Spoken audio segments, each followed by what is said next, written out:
The year was 2011. The Marvel Cinematic Universe was gaining its footing, DC let out a big green stinker, Harry Potter closed out with a bang, the Planet of the Apes series made a triumphant comeback, Martin Scorsese made another great masterpiece in Hugo, and the X-Men got their series pre-booted. Excuse me, I'm Eric Lensher. Charles Xavier. Go fuck yourself. See this beefcake with a mouth? He would also star in a movie about fighting robots. Wow, you're pretty slow. No, I'm talking about Real Steel. Figured this would be a good time as any to celebrate a film that's silly, but fun and enjoyable. Considering the movie is 10 years old, why not? I even have a couple more 10th anniversaries to celebrate too.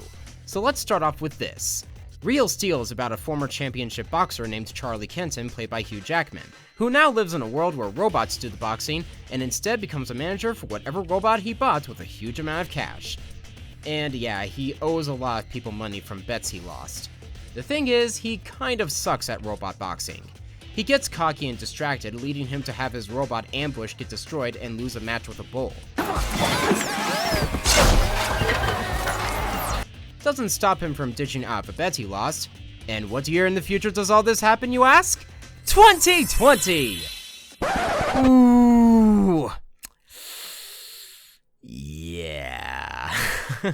We all chuckle and seethe at the same time. Aside from that, people joke on about the film being Rock'em Sock'em Robots the movie, which I don't blame y'all for thinking that. I thought the same too.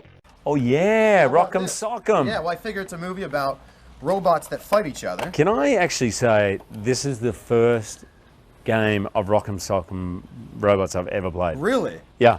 Well, I'm honored that we get to play it together. Yeah. Do you want to be red or blue? I'm going to be blue because Okay. I'm a rugby fan, and in where I come from, that's the New South Wales Now, Blues. you know how this works. When the robot's head pops up, Is that the deal? you've lost. Okay. You ready? Yeah. 3, 2, 1. Oh, that's like the quickest match in history. You want a rematch? Yeah. Okay. I just make sure it's not rigged. Oh, okay. All right. Here we go. Okay. Ready? Go. Okay. 2. There's a technique here, I can tell. Oh. No, I don't know that there is. This is good. Come get on, that I'm jab in peppering. Yes. Yes. I'm so competitive. I can get into It was rigged. Oh. That's more of it. I got a good jab going on here. Right in the face. Oh, yes. It is rigged. You want to call it? I think we got. I'm sweating, I Chris. think we got to go one more time. You think? 2 out of 3, and then we'll tie. Okay, ready, set, Right? go. Oh. 2 out of 3. You can't tie. Yes. Well done. Is that the first time you've lost? Don't worry, I'm very competitive. But the inspiration for this premise is based on a Twilight Zone episode called Steel from season 5. Only for that episode, it's androids. With this movie, it shows nice characterization with Charlie and his son Max, played by Dakota Goyo. Yup, young Thor.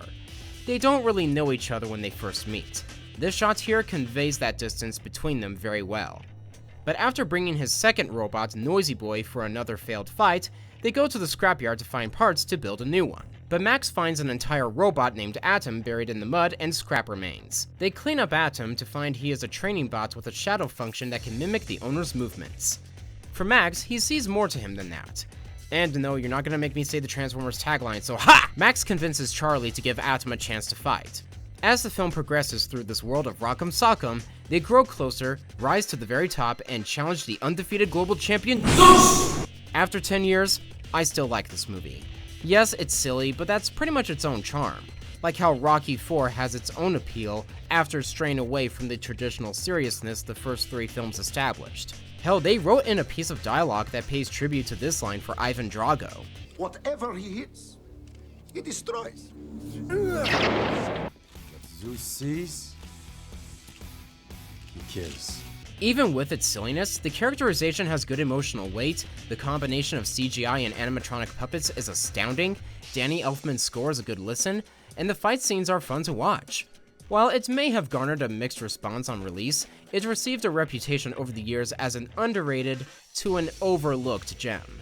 Given the amount of films that came out that year, it's easy to see why. Now, for every movie, it would be natural to have merchandise and even a licensed game out of it. Sometimes they work, most of the time not. Which leads us to Real Steel, the video game, developed by a Japanese studio called Yuke. Sounds a lot like pukes. They started off with their string of wrestling games Toucan Retsuden and would go with their lineup of WWF, UFC, and WWE titles. But for this game though, it's boxing. Yes, their only game involving this style, and let me tell ya, I have a bit of a personal history with this game. So let's dust off my Xbox 360 and see how it stacks up. Okay, for one thing, they translated the movie faithfully into the game. You have the Underworld Ring in the Crash Palace and the WRB Ring, the only two places to fight in. I would also like to have the zoo as a ring, but whatever. The music for this game is also a good listen with a combination of metal and techno letting you know what you're getting into. The sounds when you land punches is also crisp and satisfying. You make your own custom robot through different body parts to use for speed and power, and can even personalize it through coloring it with a designer kit, though that feature was only available for purchase as DLC, not from the get-go. Even then, the customization options you have are limited with this. But let's get to the robot I left the game with. Anyway, you start small and work your way through each fight. The controls are decent for the most part. They can be clunky at first when you're trying to connect a hit, only to find you need to get in closer. Like I said, this is Yuke's only boxing game they developed, while they are most known for games with wrestling and mixed martial arts. The buttons are mapped to the left and right fists for light and heavy strikes against your opponent. Combine that with movements of the left stick and the punches differ. If you ever find yourself in a jam, the right trigger guards, and you can tilt the left stick to duck and sway all around to protect your head and body. You can even dodge in any direction using the left bumper and the left stick at the same time. Combine those moves until you look for an opening to strike, or just stall the match. You can counter your opponent's strike by pressing the guard button at the right moment, but you'll be lucky to do it just once, while your opponents can do it anytime you try to lay one down on them. Tech moves are done with holding the right bumper and pressing an attack button at the same time.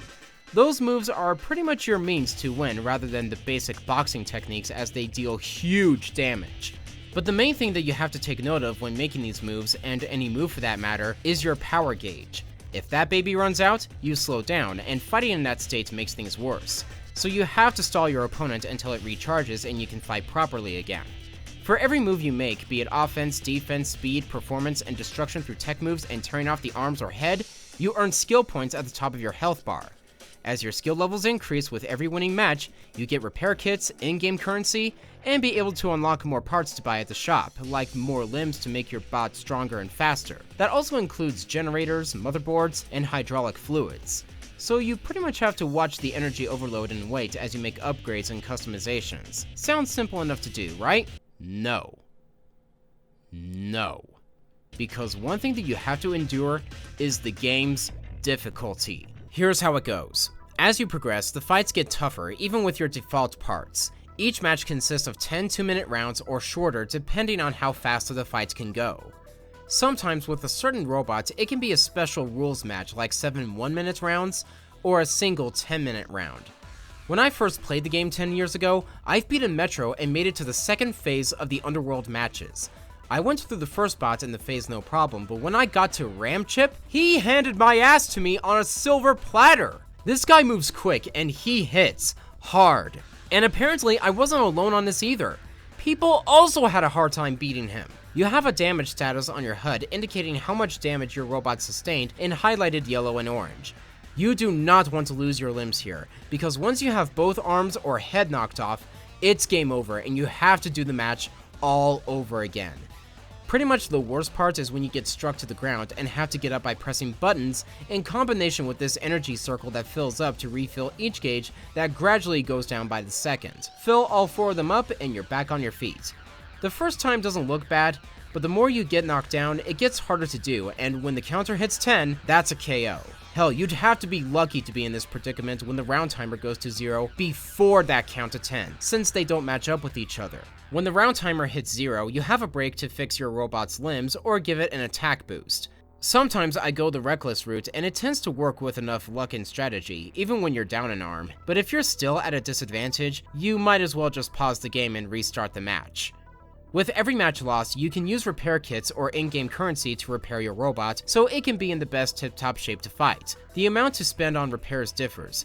It could be a small amount, or it can be even higher as you go on, like 7,000 some odd game currency.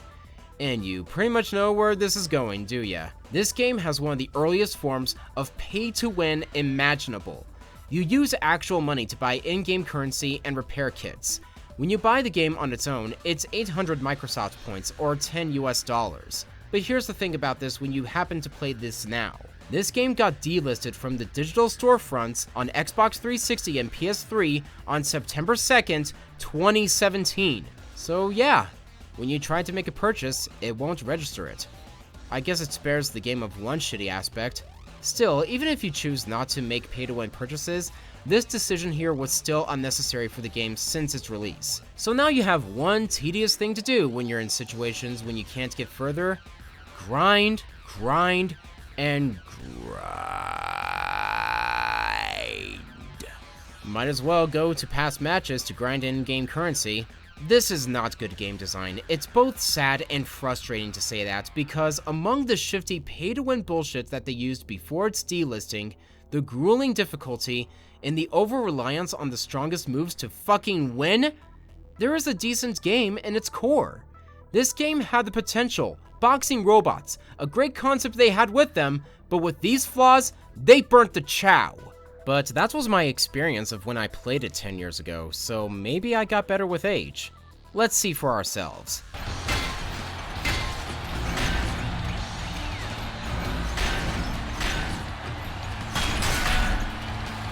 Damn, this is not gonna get any better, is it? But somehow, on the second time fighting Ramchip, I was finally able to beat him.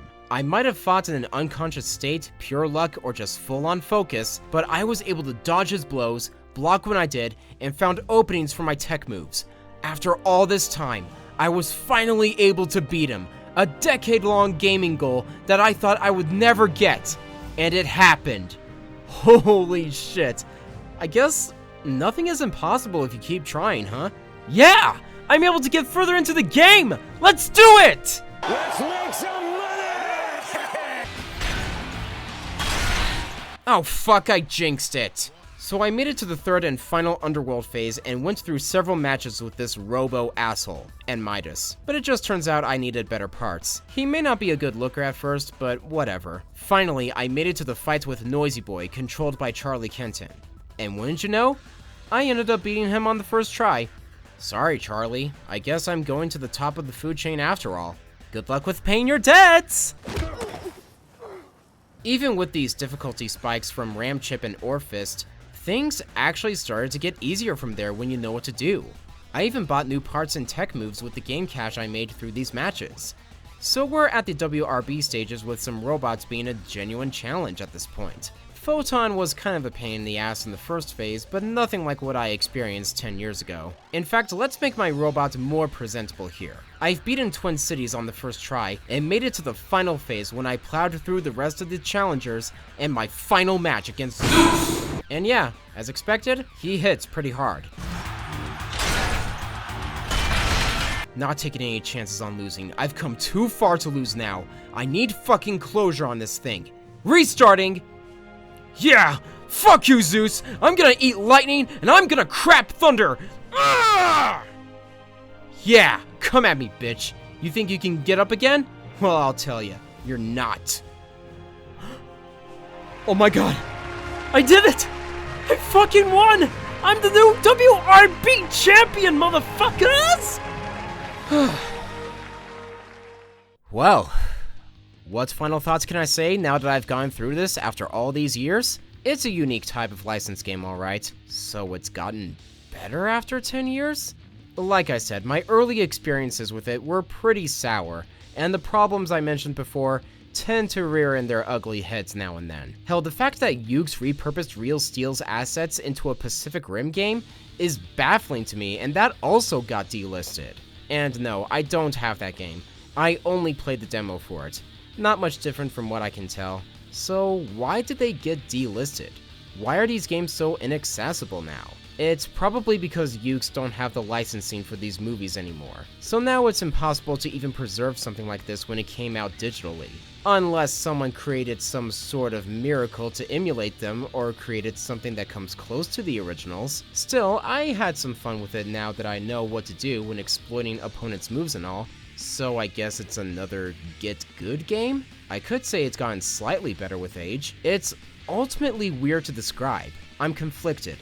It's not a great game, but it's not a horrible game looking back. It definitely has the charm of the movie for sure. So I would say go play it, but given its delisting... Anyway, join me next time as I take a look at another game to see. Hey guys, thank you for bearing with me as I delayed another video in favor of doing other projects like this. I promise I'll come back to my last project later on, but I appreciate you tuning in to look at me struggle with the Real Steel game.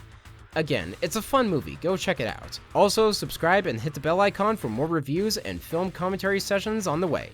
You can also pledge your support on Patreon and Subscribestar. I also appreciate you sharing this video and my channel overall. Thank you once again, and au revoir.